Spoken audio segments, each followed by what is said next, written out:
안녕하세요. 미셸입니다. 삶을 위한 철학 수업이라는 이진경 작가님의 철학책을 읽고 있습니다. 자유를 위한 작은 용기라는 부제목을 갖고 있는 책이고요. 계속 말씀드렸지만 이 책은 한 권 사두고 곁에 두고 가까이 음미하면서 이렇게 몸에 체화시킬 수 있게끔 하면 좋을 만한 그런 책인 것 같아요. 이건 어디까지나 제 생각입니다. 인터넷에서 검색을 해보셨거나 아니면 또 이렇게 제가 읽어드리는 부분들을 감상하시고 조금이라도 마음이 동하신다면 주저하지 마시고 한 권 구입하셔서 정독으로 다독을 권하는 그런 책이에요. 저도 이 녹음을 하기 전에 이 책을 2번 정도 이렇게 읽었고, 또 방송 시작하기 직전에 또 한번 이렇게 쭉 한번 훑어봐요. 그리고 제 계획으로는 이 녹음이 다 이제 몇 챕터 남지 않았거든요. 그게 다 끝나고 나면 이후에는 그 챕터별로 또 제가 생각하는 그런 요약과 감상들을 또 이렇게 블로그에 포스팅을 해보려고 계획을 세워두고 있습니다. 이거는 제가 공유를 해드리긴 하지만 사실 여러분들을 위한 거라기보다는 저를 위한 사심이 커요. 제가 제 몸에, 제 이 뇌에, 몸에 좀 이렇게 각인을 시키고 싶은 그런 마음이 좀 있습니다. 각설하고요. 오늘 읽어드릴 부분은 17번째 강의예요. 제목은 인정 욕망과 자유입니다.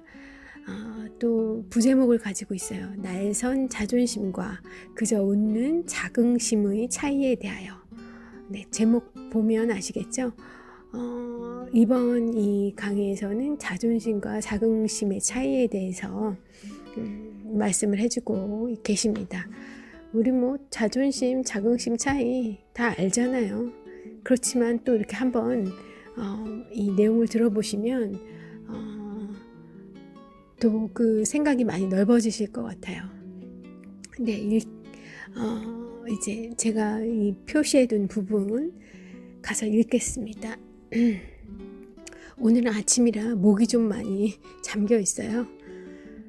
양해를 부탁드릴게요. 어떤 분이 들으시면 어디 아픈가 하실 수도 있을 것 같습니다. 누구든 자신이 남을 위해 어떤 일을 했을 때 칭찬까지는 아니어도 좋은 얘기를 듣고 싶은 것은 인지상정이지만 이런 마음이 있는데 그에 부합하는 반응이 없으면 서운해하게 된다. 그리고 다들 잘 아시겠지만 그게 숨은 이유가 되어 다투게도 된다. 혹은 자신이 한 일을 명시적으로 알려주고 칭찬이나 인정을 구하기도 하는데 그런 일이 반복되면 상대방은 고마운 마음보다는 불편하고 부담스러운 마음을 갖기 십상이다. 이렇게 되면 좋은 일을 하고도 공덕이 없게 된다. 그래서 예수는 오른손이 하는 일을 왼손이 모르게 하라고 했을 것이고 달라이 라마는 오른손이 하는 일을 오른손도 모르게 하라고 했을 것이다. 라마가 앞서네요. 지금의 맥락에서라면 전자는 타인의 인정을 구하지 말라는 말이 되고 후자는 남을 위해 하는 거라는 생각조차 하지 말라고 하는 말이 될 것이다. 이처럼 남의 인정을 구하는 욕망을 인정 욕망이라 한다. 인정받고자 하는 욕망이라 한다. 그런데 이 인정 욕망을 벗어나는 것은 쉽지 않다. 정신분석학자 라캉은 그것이 인간이 갖는 욕망의 본질이라고까지 말한다. 엄마의 욕망이 되고 싶다는 욕망, 그 오이디푸스 콤플렉스라고 알려진 그 욕망입니다. 이는 엄마의 욕망의 대상으로 인정받고 싶다는 욕망이다. 엄마는 자기 딸이 딸기를 맛있게 먹는 것을 보고 싶어 하고 아이는 그 욕망대로 딸기를 맛있게 먹는 딸이 되고자 딸기를 열심히 먹는다는 것이다. 딸기를 맛있게 먹기를 바라는 엄마의 욕망을 욕망하는 것이다. 딸도 대신 따라서 모방하여서 엄마의 욕망을 쫓아서 본인도 욕망하는 것이라는 거죠. 물론 이는 무의식이니 아이에게 물어봐야 확인할 길은 없다. 이런 말을 했더니 엄마가 좋아하더라. 엄마가 말하는 대로 했더니 좋아하더라. 공부를 열심히 했더니 엄마가 아주 좋아하네. 이런 걸로 시작하지만 나중에는 엄마는 내가 좋은 대학 들어가면 아주 좋아할 거야.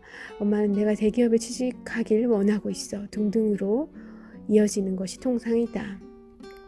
엄마의 욕망의 대상으로 인정받는 게 내 욕망이니 이런 욕망은 쉽게 내 욕망으로 오인된다. 이제 저 욕망의 연사들은 나는 좋은 대학 가고 싶어, 나는 대기업에 취직하고 싶어로 슬쩍 바뀌게 된다.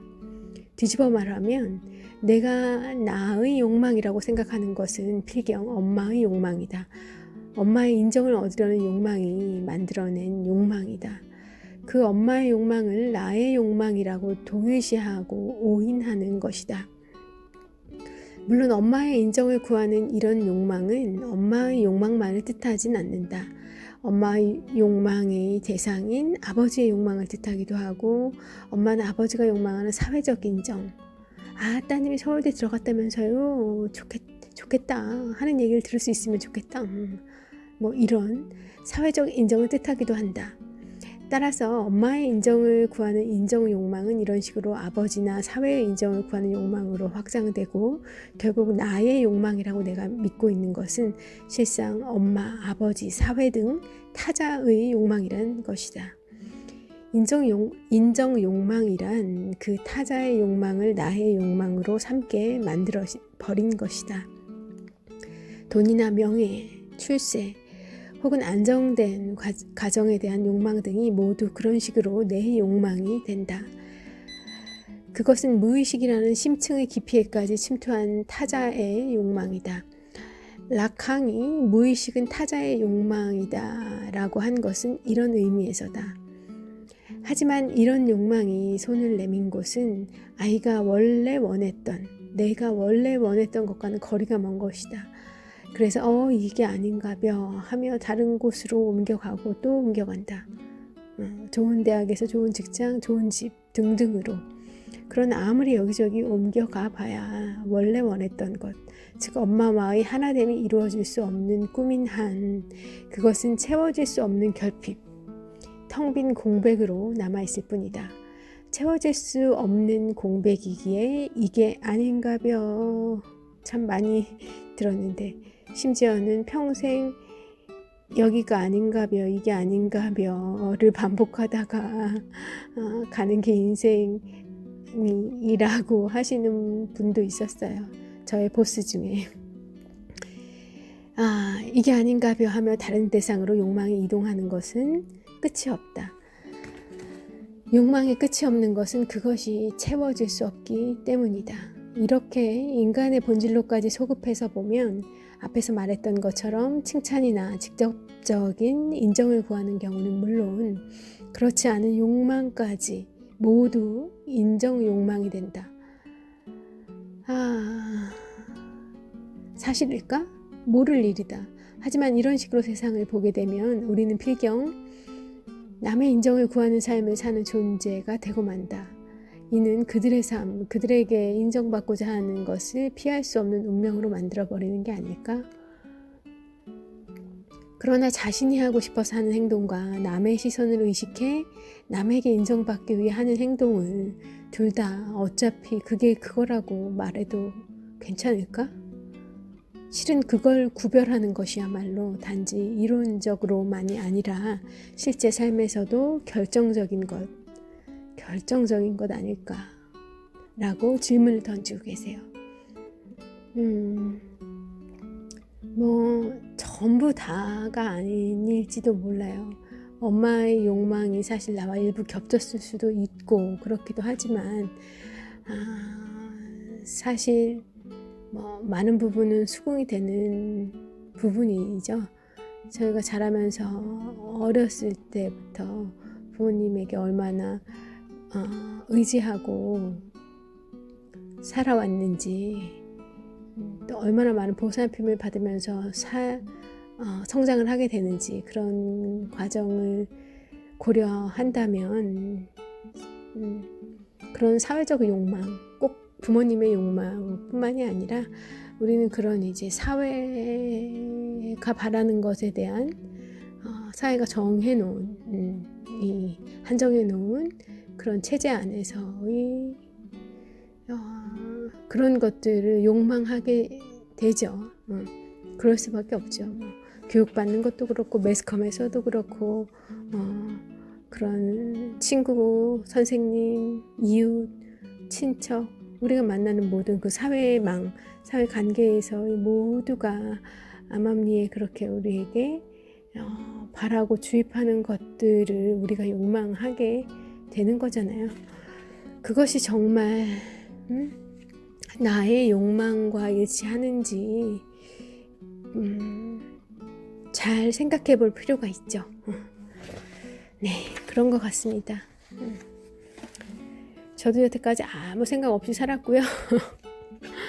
아무 생각 없이 살다가 어느 날 문득 좀 반항하고 싶은 생각이 들었었고, 여러 책들을 통해서 도끼 같은 그런 깨우침들이 좀 있었어요. 그러고도 벌써 몇 년이 그냥 흘려보냈는데 이 책을 읽으면서 조금 더 적극적으로 내 인생에 충실한 그런 나의 삶은 어떤 모습일까, 그런 삶을 살고 싶다 하는 바람이 샘솟고 있습니다. 자, 인정 욕망에 대해서 살펴보았습니다. 그리고 다음으로 좀 이어지는 부분이에요. 내용상 이어지는 부분인데 읽어볼게요. 엄마든 아버지든 혹은 사회라고 불리는 타자든 그들의 인정을 욕망하는 순간 우리는 그들이 내가 해주었으면 하는 것을 하며 살게 된다. 그들이 원하는 것을 하며 살게 된다는 거죠. 타자 혹은 그들의 욕망의 노예가 되는 것이다.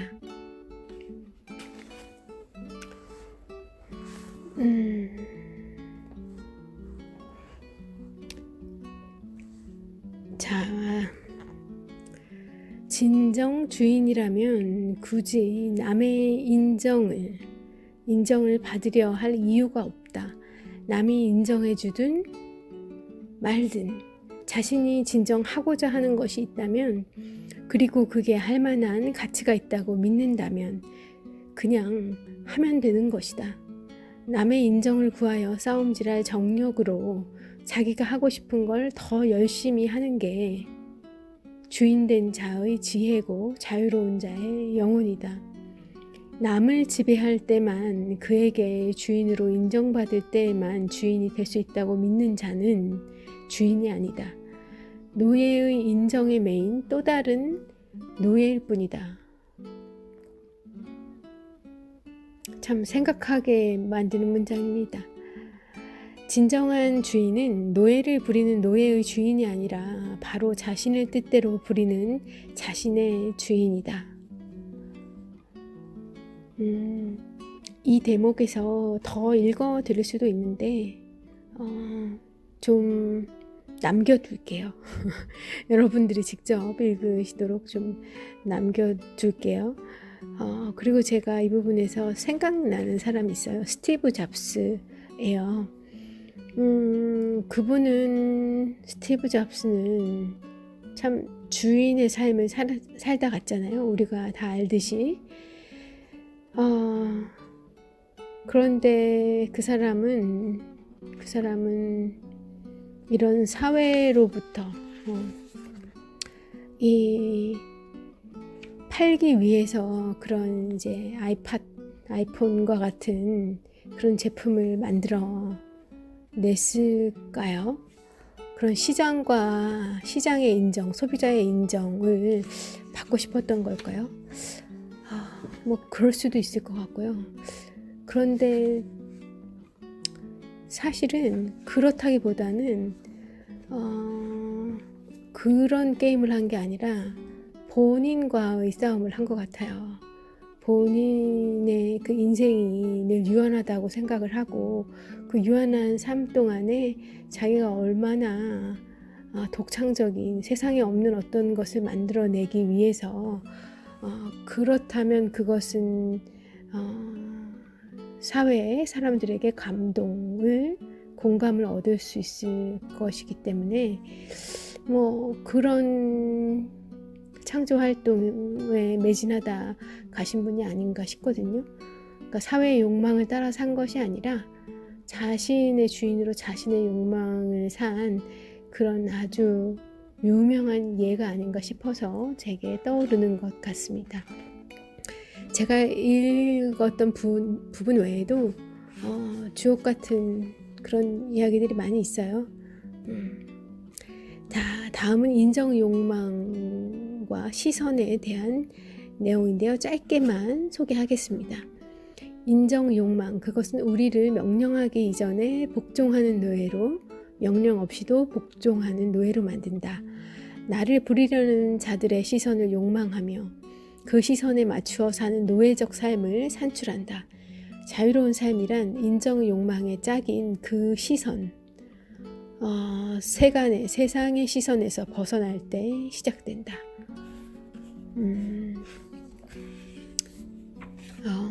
본인의 외모에 대한 그런 컴플렉스, 어떤 외적인 장애에 대한 컴플렉스,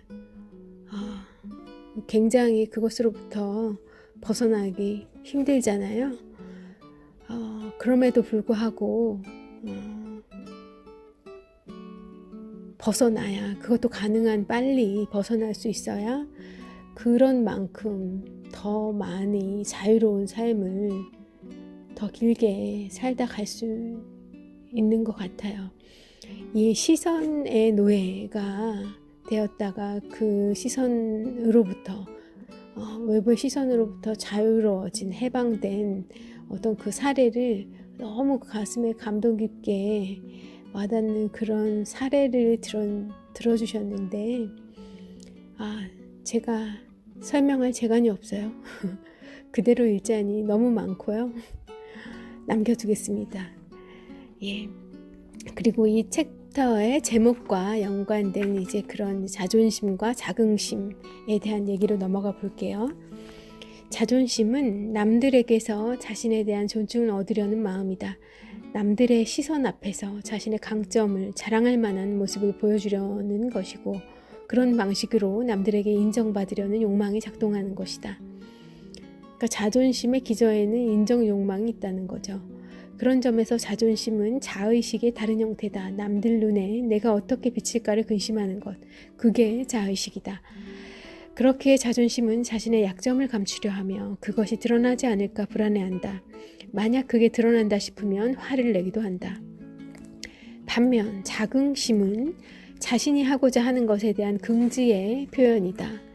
그것은 남이 아닌 자신의 시선, 자신의 척도에 스스로를 비추어 본다. 남의 인정을 구하려 하지 않고 스스로 확신하는 것, 스스로 하고자 하는 것에 비추어 자신이 잘했는지, 잘하고 있는지를 판단하는 것이다.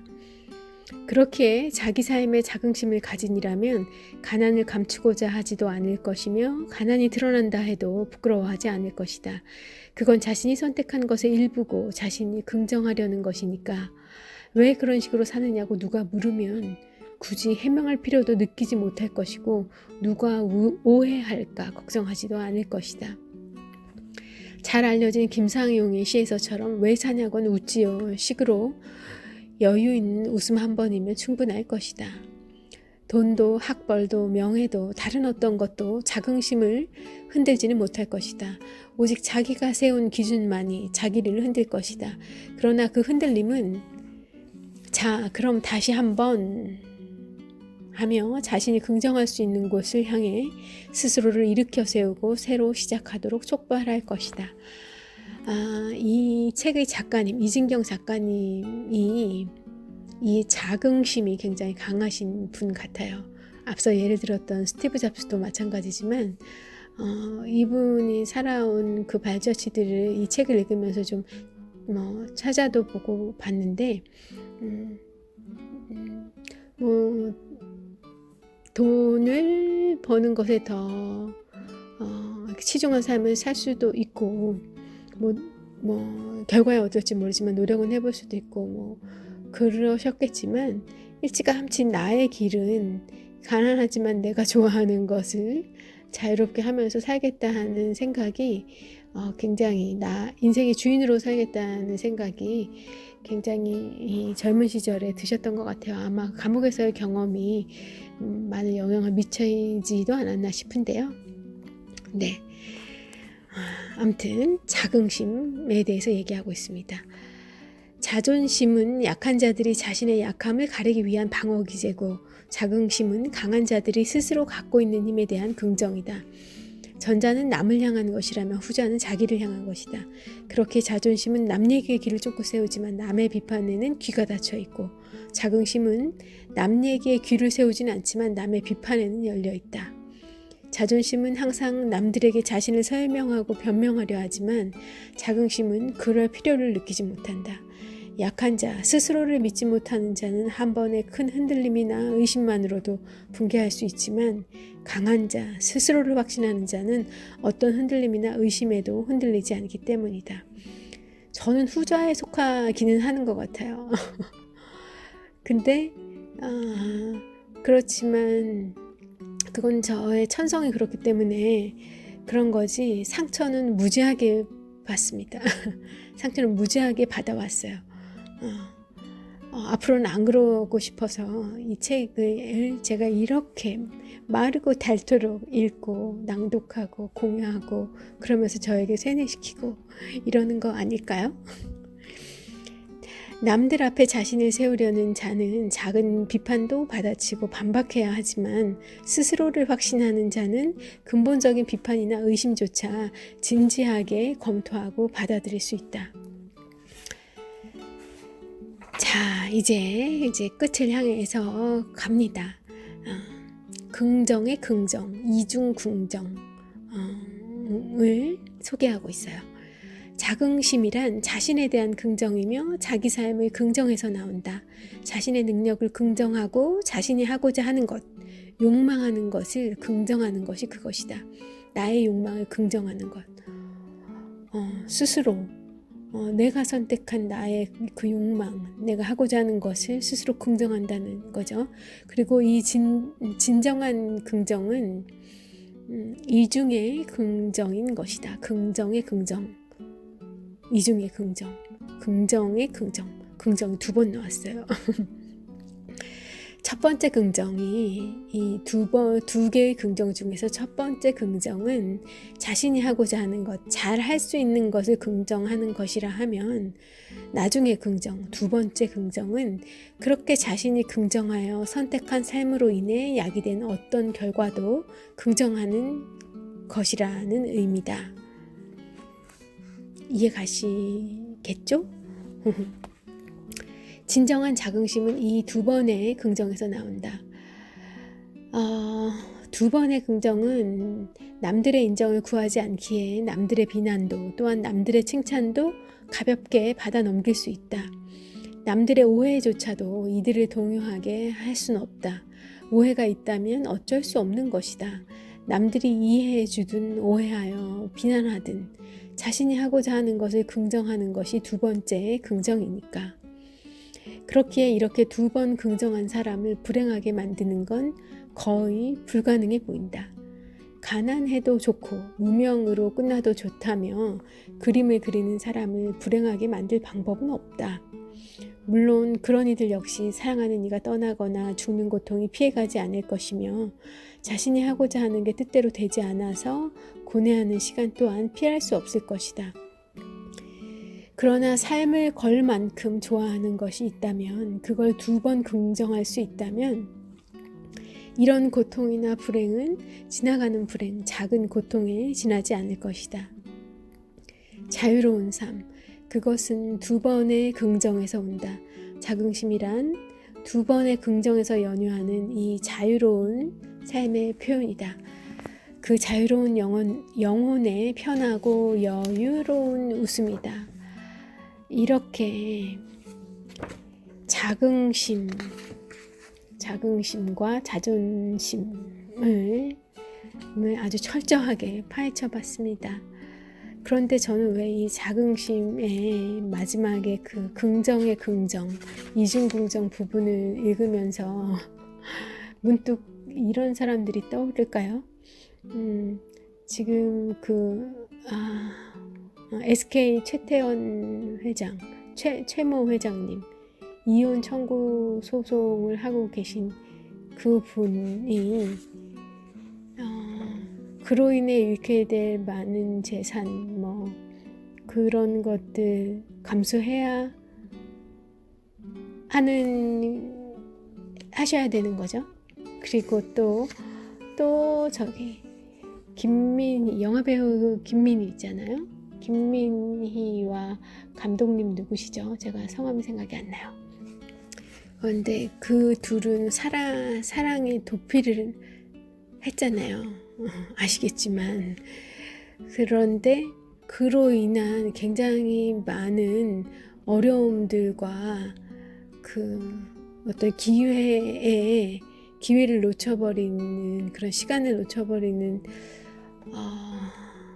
기존에 갖고 있던 그런 명성과 입지 이런 것들이 다 많이 무너졌을 것 같은데, 정말 그들의 사랑은 대단한가 봐요. 이런 것을 감내할 수 있을 정도로 서로의 사랑에 대해 되게 자긍심과 본인에 대한 자긍심이, 본인의 판단에 대한, 그리고 그로 인해서 벌어진 어떤 결과에 대해 덤덤하게 받아들이고 삶을 이어가는 그런 모습이, 사실 딱 사랑을 언급해서 하신 말씀은 아닌데, 오히려 사랑보다는 자기의 일과 업에 대해서 더 말씀하신 내용일 텐데, 제가 생뚱맞게도 좀 그런 사람들을 떠올려 봤습니다.